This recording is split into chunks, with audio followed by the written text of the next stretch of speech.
So essentially what you're saying is that the decision would be made by one officer based on the paperwork, and that's that. If that decision is negative, the only recourse that the applicant has is to the federal court.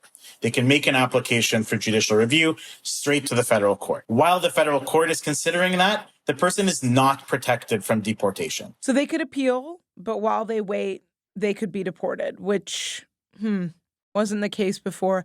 I mean, I don't know. This 1-year cutoff feels pretty arbitrary to me. How do you make sense of that choice? There is a school of thought where people say, if you are really afraid of returning to your home country, you should make your refugee claim at the first possible opportunity.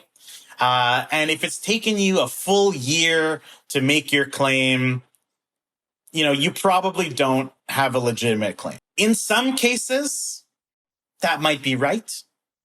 But in a lot of cases, it isn't. A person comes to Canada for tourism purposes 5 years ago.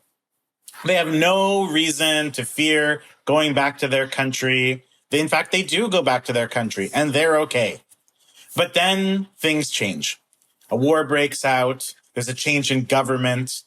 Now the person is in a situation where they need to seek refugee protection. And actually, they have a visa to come to Canada because they got one for their trip to Niagara Falls before. Now they hop on the plane, they use their visa, they travel to Canada. But now, if this bill passes, they're barred from accessing the refugee system because they came to Canada on vacation 5 years ago.